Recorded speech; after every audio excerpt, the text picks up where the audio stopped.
Wat betekent het voor het milieu, het verzorgend wassen? Ik kan er heel kort zijn. We gaan minder CO2-uitstoot hebben. En wel 74%.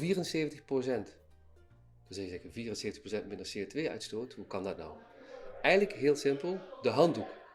De handdoek, de productie, het wassen, alle energie die daarvoor gebruikt wordt, ten opzichte van de handdoek die je niet nodig hebt bij het verzorgend wassen, dat is de grootste impact op de CO2-uitstoot. Dat is één element.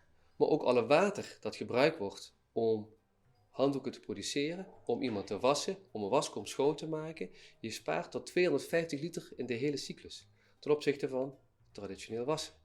Dus je hebt minder CO2-uitstoot, 74%.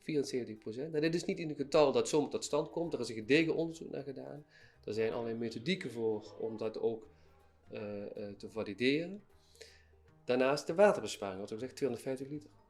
En dat is evident, want dat helpt bij de acceptatie van het concept. Want we worden steeds kritischer. De industrie, de producenten van dit soort producten, worden ook steeds meer gevraagd na te denken over wat gebeurt er met het afval. Dus er wordt ook nagedacht van wat kunnen we doen met de verpakking. Moeten we daar slim naar gaan kijken. We zijn allemaal bezig met plastic.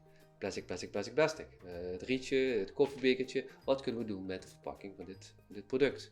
Dus we moeten blijven innoveren, zowel in het doek als in de verpakking.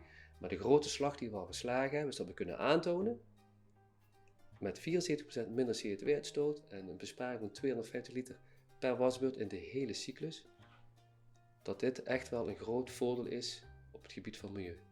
En qua afval, want je hebt een plastic verpakking en daarin heb je 8 washandjes. En dat is dus behoorlijk wat afval wat je produceert bij 1 wasbeurt. Hoe weegt dat tegenover een gewone traditionele wasbeurt? Als je het hebt over het zichtbaar fysieke afval, je ziet het nu. Je ziet nu een pakje, dat wordt gebruikt. Je ziet een verpakking, je ziet 8 washandjes die verdwijnen bij het restafval. Dat heb je bij het traditioneel wassen niet. Dus als je het hebt over het zichtbare afval, is ongeveer 55 gram blijft er over aan het einde.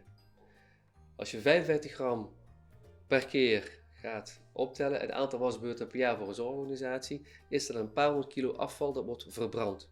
Daar komen geen schadelijke stoffen bij vrij en het belandt ook niet in het milieu of in het water. Het wordt verbrand. En dat is wel een belangrijk punt om te weten.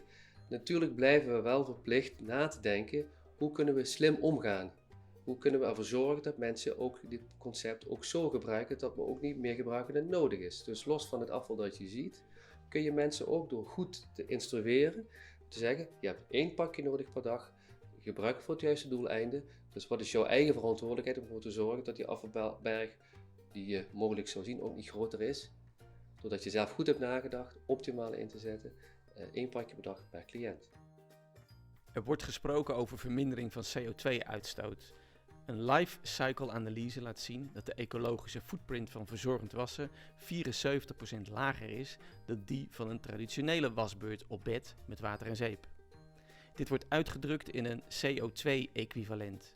Dat betekent niet dat er 74% minder CO2 wordt uitgestoten, maar dat de totale ecologische footprint, waar CO2 een onderdeel van is, 74% lager is.